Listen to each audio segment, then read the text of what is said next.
저희들의 경험을 통해서 저희 스스로도 치유를 받고 또 뭐라도 도울 수 있는 것이 있다면 같이 해보자, 침묵하지 말자, 약간 이런 마음을 갖게 되는 것 같아요.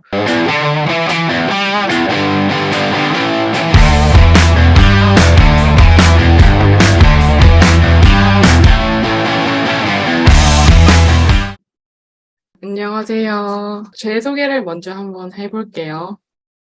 저는 모태신앙으로 보수 기독교 집안에서 자랐고, 한국에서 퀴어 크리스천으로 스스로 27년 동안 정제하며 살다가 27살에 메리님과 결혼을 약속하여 캐나다로 이민을 하게 된 메리골드 커플에서 골드를 담당하고 있습니다. 저희가 K 퀴어톡을 하게 되면서 어떤 닉네임으로 나갈지 고민하던 중에 메리골드라는 꽃의 꽃말 중에 마음에 드는 꽃말이 있어서 선택하게 되었고요. 그 꽃말은 반드시 오고야 말 행복입니다. 저는 메리골드 커플에서 메리를 맡고 있는 메리입니다. 저는 성소수자 생존자고요. KRU에서 활동하고 있고 현재는 골드님과 위니펙에 살고 있습니다. 그리고 Center for Christian Studies라는 연합교단 소속의 신학교에서 공부를 하고 있는 학생입니다. 그래서 오늘 저희가 이것을 준비하면서 어떤 내용을 이야기를 나누면 좋을까 고민을 하다가 이렇게 순서를 짜보았습니다. 그래서 저희가 한국을 탈출하게 된 계기, 그리고 캐나다를 이민하게 된 이유와 과정, 그리고 저희가 성소수자로서 자주 받은 질문들, 그리고 상처가 됐던 말들, 상황들, 그리고 감사했던 상황들, 그리고 마지막으로 결론으로 우리 엘라이 분들에게 하고 싶은 말, 개인적으로 하고 싶은 말, 이런 순서로 진행을 해보도록 하겠습니다. 그리고 이 내용들은 지극히 저희의 개인적인 경험 그리고 생각, 성찰들이기 때문에 그런 일반화를 하지 않으시리라 생각을 들고 이렇게 안내를 드리고 시작을 하도록 하겠습니다. 그래서 저희가 한국을 탈출이라는 얘기를 합니다. 한국을 탈출하고 캐나다로 이민을 온 이제 계기는 저는 개인적으로 자유를 위해서 왔습니다. 아시다시피 저는 성소수자로서 한국에서는 보통 일반 이성애자분들이 누리는 것들을 누릴 수 없고 항상 숨겨야 되고 거짓말해야 되고 그렇게 살아야 했었거든요. 일상생활에서. 그런데 이제 저희 엄마께서는 이제 보수 기독교이시고 한 번씩 문자로 제가 선볼 남자의 그런 신상을 문자로 보내셨어요. 그래서 제가 항상 거절을 하다가 이제 더 이상 변명할 거리를 찾지 못하고 한 번은 강압적으로 선을 본 경험이 있습니다. 그래서 선을 보러 나갔는데 이렇게 마주 앉아서 어떤 사람을 좋아하는지 결혼에 대해서 아이에 대해서 이런 이제 저한테는 하나 쓸데없는 이야기들을 나오고 이야기를 나누고 집에 왔는데 너무 우울하고 제 삶이 너무 불행했고 너무 마음이 너무 힘들었어요. 그래서 전반적으로 친구, 가족, 그리고 직장에서 항상 숨기고 거짓말하고 눈치 보고 죄인처럼 그렇게 가면을 쓰고 사는 제 모습이 절대로 행복하지 않았고, 그래서 기회가 된다면 한국을 뜨고 싶다. 나도 자유를 누리고 싶다. 이런 마음이 항상 자리 잡았었던 것 같습니다. 네, 저도 되게 많은 부분 공감을 하고요. 저도 더 이상 거짓말을 하고 싶지 않다라는 게 항상 마음속에 있었어요. 그러던 중 2016년도에 제가 캐나다 워킹 홀리데이 비자를 받게 됩니다. 그리고 그 비자를 통해서 캐나다 이민에 성공을 한 사례들을 온라인으로 확인을 하게 되었고, 그래서 현재 와이프인 메리님에게 저와 결혼을 해서 캐나다에서 살 생각이 있냐라고 물어봤습니다. 그랬더니 좋다고 대답을 하더라고요. 그래서 음, 캐나다에서 이민이 가장 쉬운 지역을 알아보기 시작했고, 그게 현재 저희가 살고 있는 매니토바주의 위니펙이라는 도시였습니다. 그래서 지금 생각해보면 저는 제가 이민을 결심한 가장 큰 이유가 메리님과의 결혼이었어요. 한국에는 그때도 그렇고 현재도 동성 커플의 결혼이 법제화되어 있지 않습니다. 그런데 캐나다는 세계에서 네 번째로 2005년에 동성 결혼을 허용하는 법안이 통과되었고요. 그래서 저희는 캐나다를 가야겠다라는 선택을 하게 되었고, 어, 결혼하고 평범한 삶을 살기 위해서 저는 한국을 떠나야만 했습니다. 그래서 여기서 평범한 저희의 일상이 한국에서는 가능하지 않았기 때문이었어요. 그렇게 2016년 12월에 위니펙으로 입국을 했고, 가장 추울 때는 체감 영하 40도, 뭐 45도 이렇게 되는 위니펙에서 저는 감사하게도 금방 일자리를 구하게 되어 여기 서브웨이라는 샌드위치 가게가 있어요. 거기서 1월 초부터 일을 시작하게 됩니다. 그리고 혼자인 시간이 많았기 때문에 저는 두 번째 일을 구해야겠다라는 생각을 했고, 그렇게 스시집 알바를 시작해서 보통 11시간에서 14시간, 주 6일 정도 일을 하게 되었어요. 근데 저는 메리님과 함께 살 날을 생각하고 기다리면서 정말 매일매일 행복했던 기억이 납니다. 그리고 이민이 확실히 진행될지 모르고 있었던 터라서 메리님께서는 한국에서 계속 일을 하고 계셨고요. 그리고 17년 여름 저를 보러 그리고 결혼을 하기 위해 위니펙에 왔습니다. 영주권을 같이 진행하기 위해서는 결혼 증명서가 필요했거든요. 그래서 저는 살면서 결혼에 대한 환상을 가져본 적이 없는데, 그래서 그냥, 증인 2명이 필요하고, 줄에서 1명이 있으면, 결혼을 하고, 혼인신고를 진행해서 영주권의 서류를 뭐, 내면 되겠다라는 생각을 했는데, 그런데 그때 저와 같이 스시집에서 일하던 언니가, 저와 메리님에게 컨펌 받아야 할 일이 있다고 카페에서 만나자고 하는 거예요.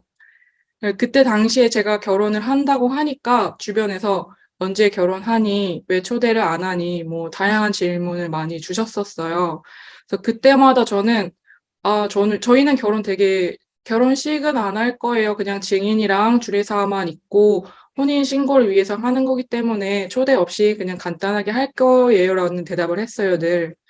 근데 언니는 그 대답을 듣고 왜 인생에 한 번 하는 결혼인데 축하를 받고 행복하게 할 생각을 하지 않을까라는 생각이 들었대요.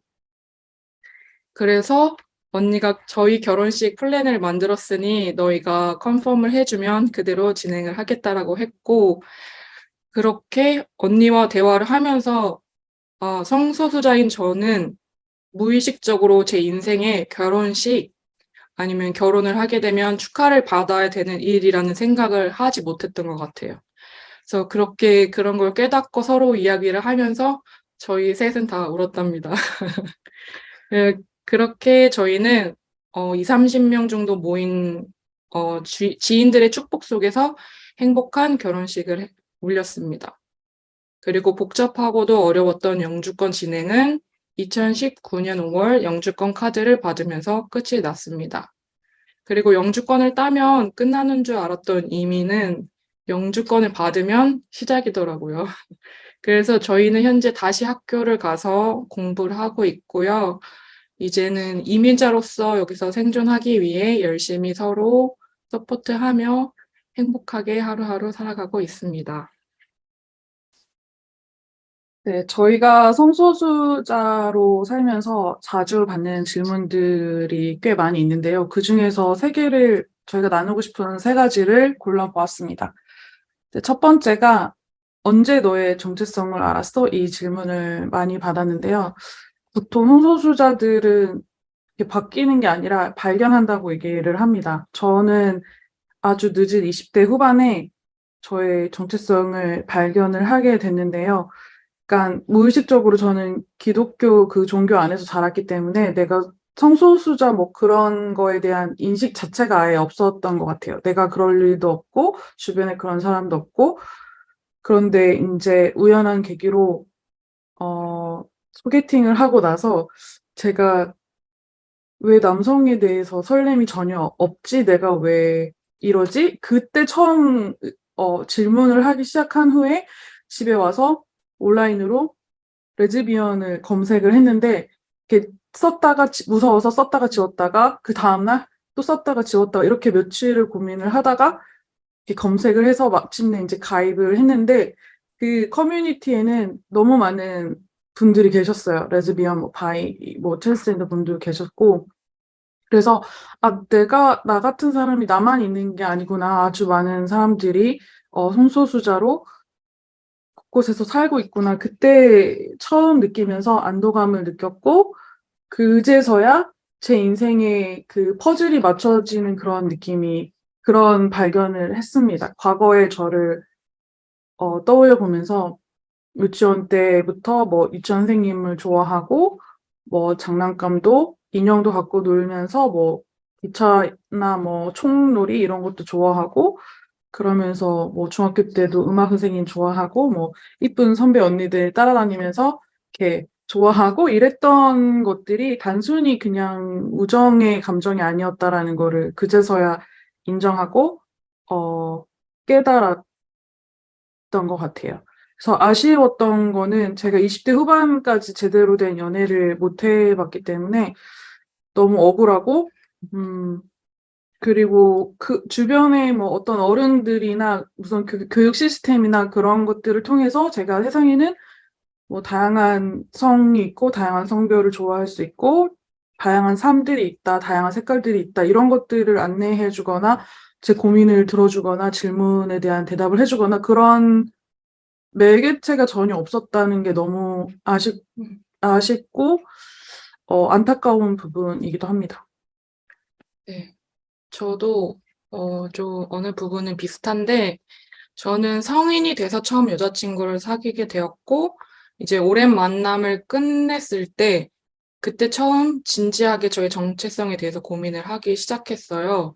그러니까 초중고 때는 그런 무엇인가 있는데 그거를 깊이 생각해보지 않으려고 했던 것 같아요. 그러면서 제가 이제 어렸을 때 했던 행동들이나 뭐 생각들이 표현이 똑같은데 퍼즐처럼 딱 맞춰지더라고요. 그래서 예를 들면 초중고 시절에 뭐 선생님이 뭐 남자 여자 선생님이 앞에 서 있으면 저 여자 선생님이 내 선생님이었으면 좋겠다라는 생각을 한다던가 주변에 여자인 친구 아니면 언니에게 약간 심술을 부릴 때가 있었어요. 근데 그때 당시에는 이게 뭔지 설명할 수 없었는데 지금 돌이켜서 생각해 보면 그게 좋아하는 마음이었구나 하고 설명이 되더라고요. 그리고 제가 몇 년 전에 제 정체성에 대해서 이제 얘기를 하게 되는 일이 있었는데, 그때 제가 잊고 있었던 제 중학교 때 기도 제목이 생각이 났어요. 그 기도 제목은 제가 그때 당시에 교회를 갔을 때 목사님이 설교를 하시는데, 겨자씨만한 믿음이 있으면 뭐 저 산을 이쪽으로 뭐 옮겨라 하면 옮겨진다라는 설교를 하셨고 저는 그 말씀의 은혜를 받아서 집에 와서 한동안 제가 자고 일어나면 남자가 되게 해주세요라는 기도를 했거든요. 그것도 키가 크고 잘생긴 남자가 되게 해달라라는 기도를 한동안 했었어요. 그때 당시에는 저는 제가 남자가 되고 싶은 줄 알았는데 지금 와서 생각해보면 그 당시 저는 레즈비언 게이라는 단어밖에 모르는 성소수자에 대해 무지했던 보수적인 기독교인으로서 저는 레즈비언일 수 없었고 레즈비언이면 안 됐어요. 그래서 그런 제가 할 수 있었던 건 제가 한국 사회에서 여자를 좋아할 수 있는 유일한 방법은 기도로 제 성별을 여자가 아닌 남자로 바꾸는 일이었던 것 같아요.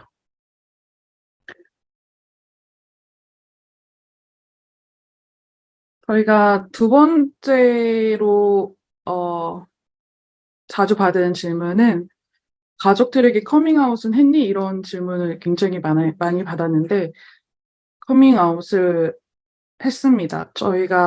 제가 캐나다로 같이 가자 이렇게 결정하고 나서 엄마한테 얘기를 했는데 이해를 하지 못했어요. 한국에서 잘 살고 있는데 왜 굳이 캐나다를 가니?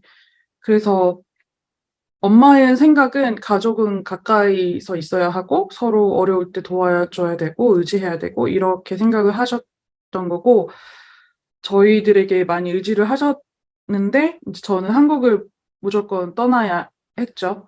그래서 어, 제 인생에서 커밍아웃은 사실 없었는데 그때 처음으로 엄마에게 커밍아웃을 했는데 문자로 커밍아웃을 했는데 엄마는 당연히 이해를 하지 못하셨죠. 그리고 나서 엄마가 어느 날 집으로 와라 어디 갈 데가 있다 이렇게 얘기를 하셔서 갔어요. 운전을 3-4시간 해서 갔는데 그리고 또 3-4시간 동안 운전을 해서 갔는데 춘천에 어느 정신병원으로 저를 데리고 가셨어요. 그래서 어, 가서 그 정신병원의 원장님과 몇 시간의 상담을 하고 그 다음 주 주말에 엄마가 또 와라. 그래서 또 똑같이 그 정신병원에 가서 그 원장님과 또 상담을 했죠. 그래서 그분이 하는 말이 자기 아들, 그 많은 수많은 뭐 말도 안 되는 말들 중에 자기 아들이 혼전순결을 지켜서 이번에 결혼을 해서 아주 행복하게 잘 산다. 그러면서 그런 성적인 이야기들, 그리고 모텔에서 뭐 게이들이 어떻게 하는지 아니 하면서 그런 적나라한 그런 것들을 얘기를 하면서 제가 그거를 듣고 있으면서 너무 할 말이 없더라고요.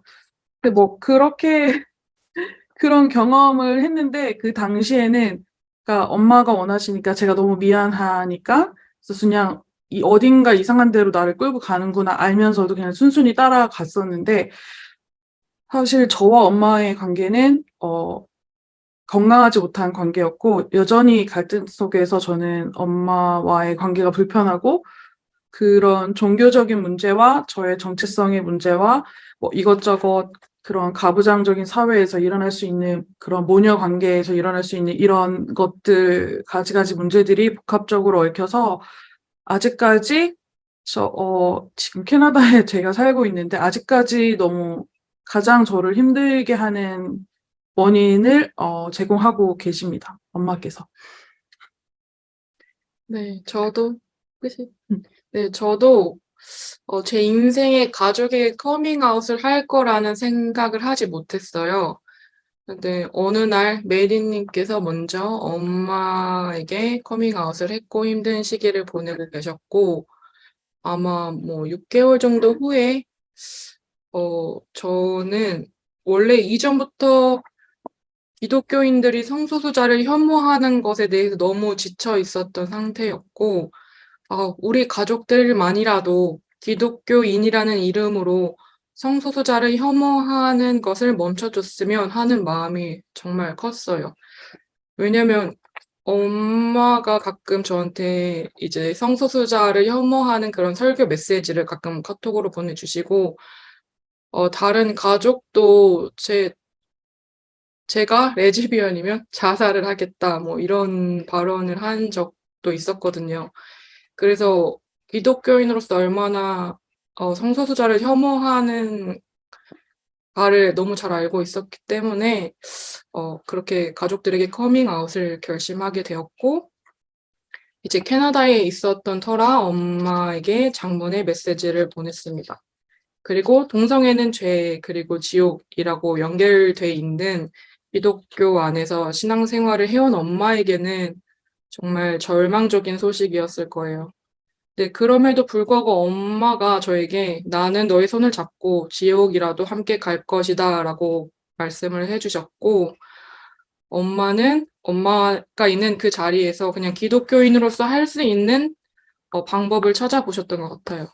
저는 연세가 많은 할머니가 한국에 계시기 때문에 매년 할머니를 뵈러 한국을 방문했었는데, 커밍아웃을 한 다음에도 저는 한국을 방문했고, 메리님과 똑같이 그냥, 응?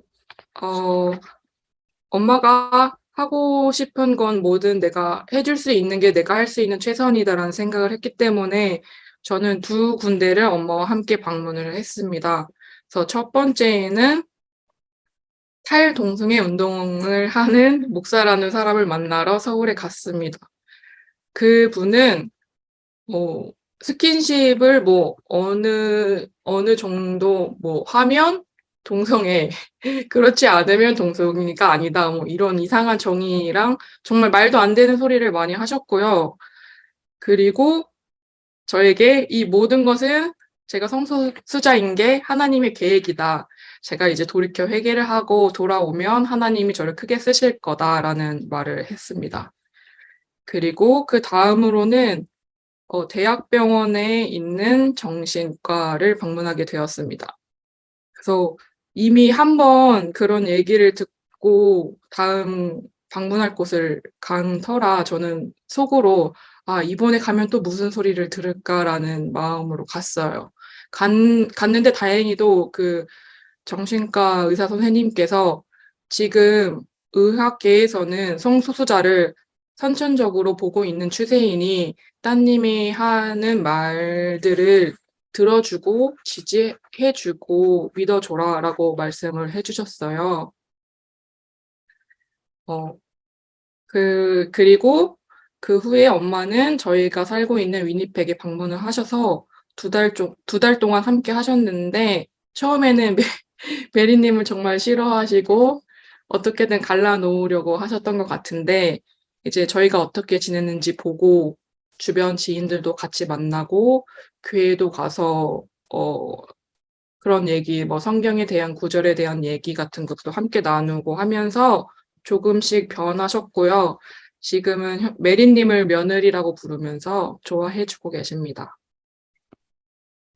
세 번째로 저희가 선택한 질문은 너가 믿는 종교가 그 하나님이 너희를 그렇게 어, 혐오를 하는데 어떻게 교회 안에 계속 남아 있을 수 있어? 이런 질문을 받은 적이 있습니다.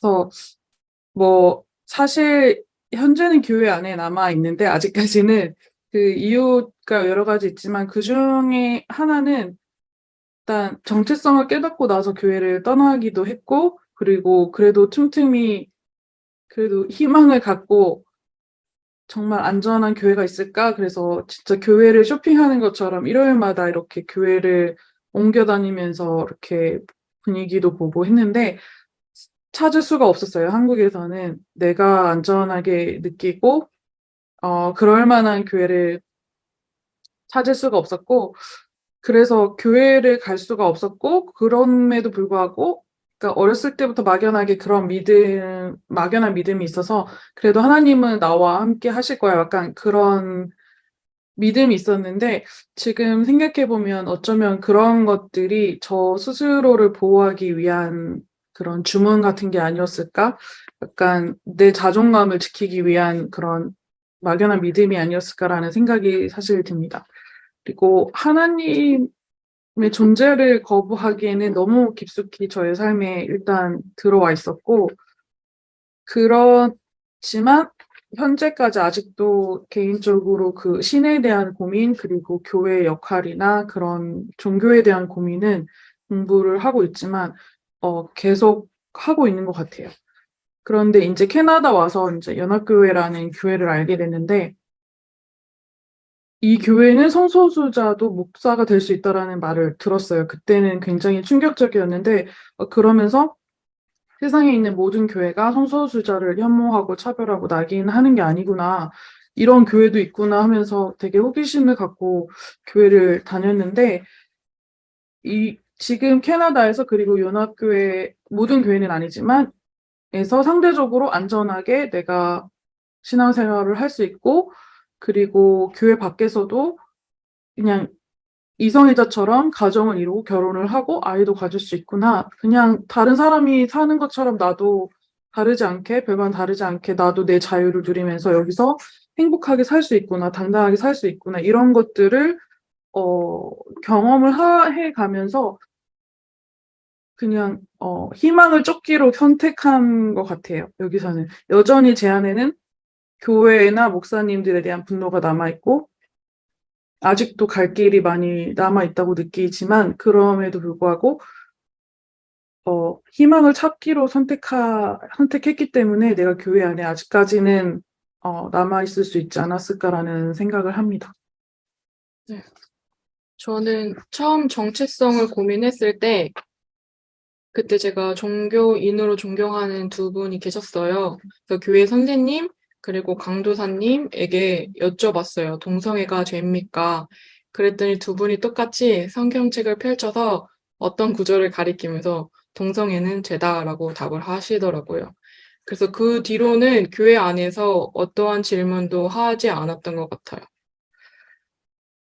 그리고 제가 되게 보수적인 신앙 생활을 했었는데 그 신앙은 그냥 목사님이 설교를 하시면 아멘이라고 대답을 하고 그것을 믿는 것, 그리고 뭐 질문을 하거나 뭐 다른 생각을 갖고 있으면 믿음이 적은 것, 그런 보수적인 신앙 생활을 했었는데 그럼에도 계속 나는 그리스도인이야, 기독교인이라고 얘기를 하고 그리고 가끔이라도 교회를 가는데 갔을 때 그냥 스스로를 '아 나는 죄인이구나.'라는 생각을 하면서 너무 힘들고 괴로웠음에도 불구하고 갔던 이유는 메리님과 비슷하게 태어나서부터 계속 20년 넘게 교회를 다녀온 그 습관, 그거랑 그리고 '아 나는 하나님을 믿어.' 하는 믿음으로 계속 그래도 교회를 조금이라도 갔던 것 같아요. 그리고 현재 캐나다에서는 연합교회를 다니고 있는데 만약에 이 교회가 한국 교회와 같았다면 솔직히 여기서는 더 이상 교회를 나가지 않았을 것 같아요. 근데 퀴어 크리스찬으로서 나의 존재가 죄가 아니고 예수의 이름으로 죄인으로 묶이는 것이 아닌 예수의 이름으로 해방되는 경험을 여기 교회에서는 했거든요. 그래서 캐나다에서는 개인적으로 저는 교회를 퀴어로서 왜 다니는지에 대한 이유나 고민이 필요하지 않았어요. 그리고 물론 캐나다 내에서도 여전히 성소수자를 향한 차별이나 편견은 존재하지만 상대적으로 더 안전하게 느낄 수 있도록 저희는 지금 캐나다 교회를 다니고 있습니다.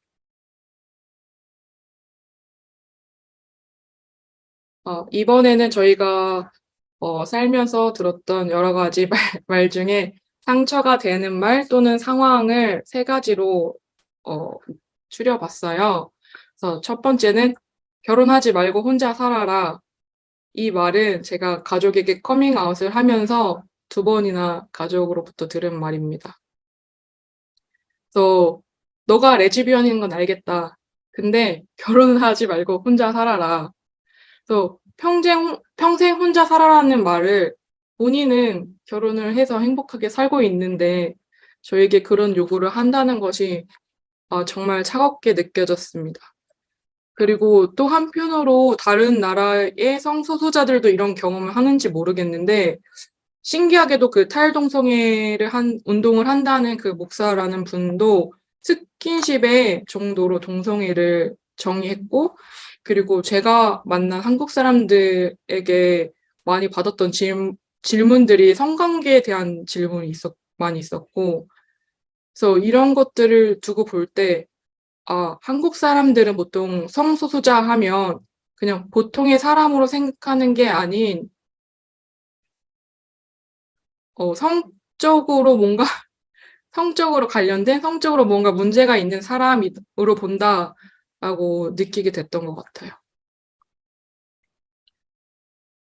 그 상처가 되는 말들 중에 또 하나는 야, 이 정도로 너를 대하는 것에 만족해, 감사해. 약간 이런 말이거든요. 저희 엄마가 저한테 했던 말들 중에 하나인데, 아까 얘기를 했다시피, 아직도 저는 엄마와의 관계에서 갈등이 많고, 정서적으로도 어렸을 때부터 학대를 당했기 때문에, 그리고 또 저의 정체성과도 관련이 되어 있고, 그래서 이런, 말을 들었을 때 너무 상처가 됐어요. 특히 성소수자들이 가족들에게, 내쳐졌을 때 그 상실감이랑 실망감, 뭐, 죄책감, 분노, 뭐, 이런 감정들이 있잖아요.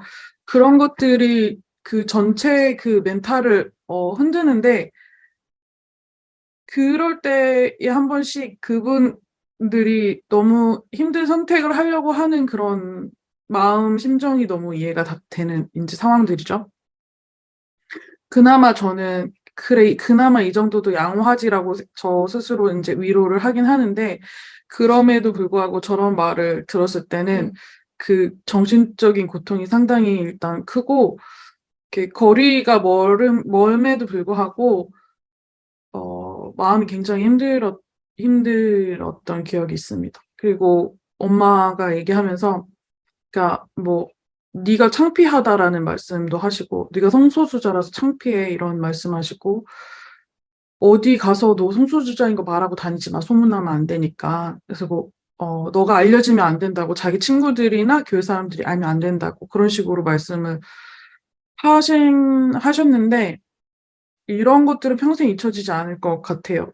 지금 한 번씩 한국 가서 그냥 아무렇지도 않게 밥 먹고 뭐 여행도 가고 같이 한 번씩 하기도 하지만 이런 내용은 그- 그러니까 갑과 을의 관계에서 나올 수 있는 그런 상황인 것 같아요. 그러니까 나 정도 되니까 너를 이렇게 받아주는 거야. 그러니까 너를 내치지 않고 너를 이 정도로 이렇게 상대하는 것만으로도 감사해. 약간 이런 거잖아요. 그래서 이게 비슷한 맥락으로 여기 캐나다의 한인교회 다닐 적에 어떤 한 권사님이 우리 저한테 조용히 야, 너네 이렇게 교회 어, 에 다니게 되는 것만으로도 너희를 우리 교회에서 이렇게 받아줬으니까 교회 잘해라 이런 식으로 말씀하신 적이 있는데 굉장히 씁쓸하고 굉장히 상처로 많이 남았던 어, 상황이었어요, 사실.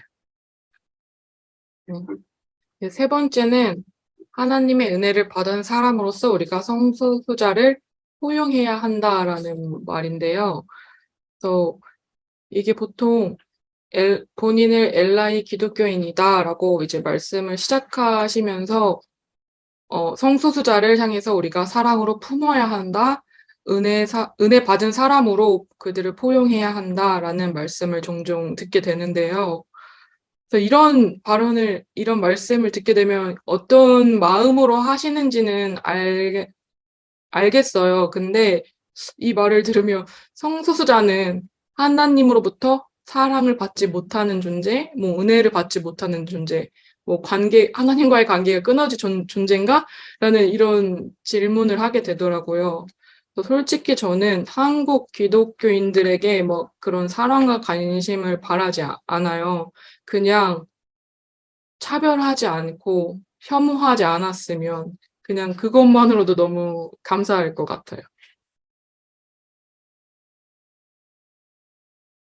일단 저희가 생각했던 거는 감사했던 상황들도 많았어요. 그중에서 세 가지를 골라봤는데 첫 번째는 Welcome to Canada라는 말이었어요. 저희가 캐나다 와서 초반에 오크 테이블이라는 그런 음식을 샌드위치를 점심에 이렇게 나눠주는 봉사활동을 같이 했는데 거기서 만난 이렇게 중년의 남성 두 분이 계셨어요. 발런티어 중에.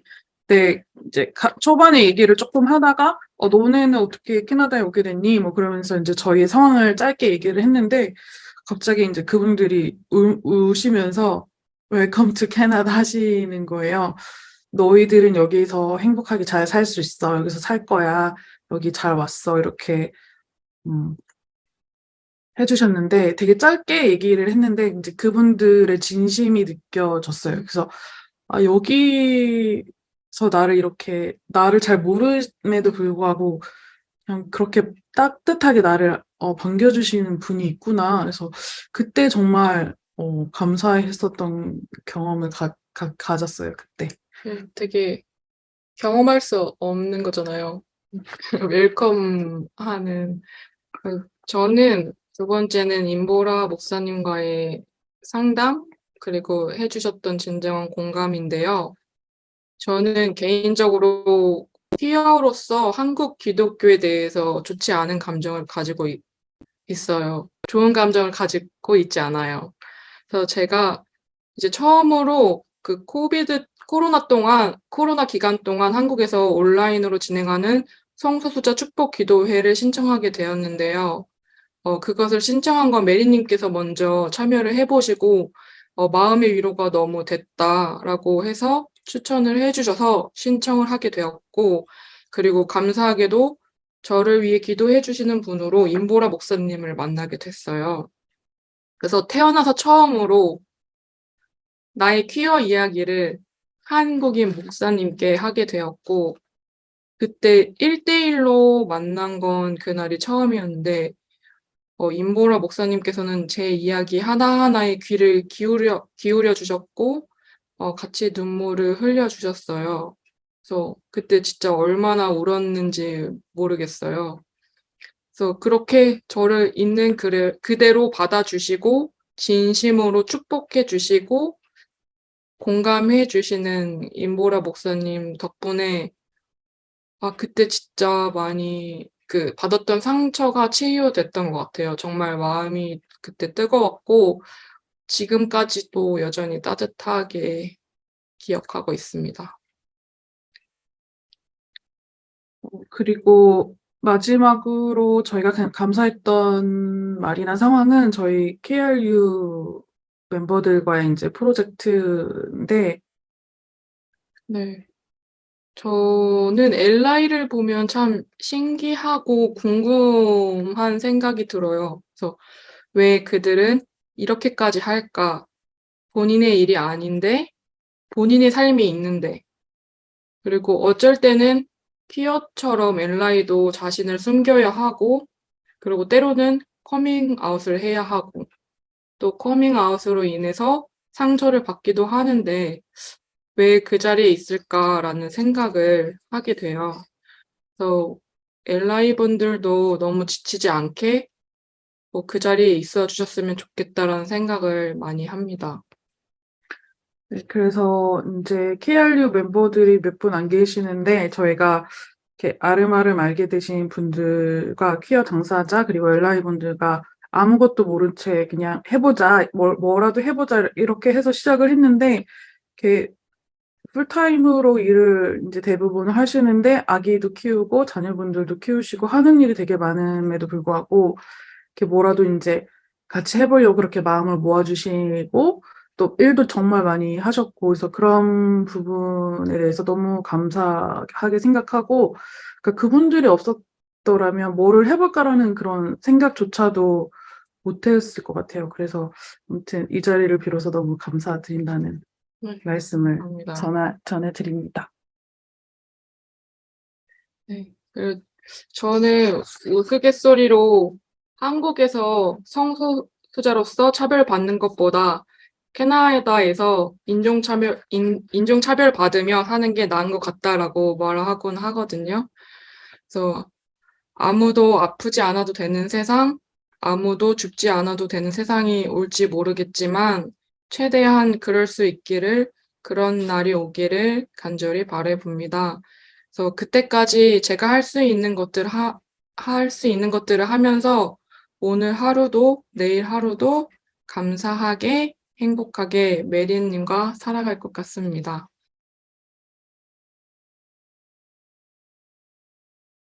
네, 제가 얼마 전에 넷플릭스에서 다큐멘터리를 봤는데 보신 분들도 계시겠지만 글로리아 올레드라는 미국의 그 여성 인권 변호사, 성소수자 인권 변호사분이 계세요. 그분에 관련된 다큐멘터리였는데 그분이 하신 말들 중에서 좋은 말들이 많았는데 이제 그 중에서 어, 제가 감명 깊었던 말을 이제 따왔는데 치유의 마지막 단계는 내 경험을 활용하여 타인을 돕는 것이다.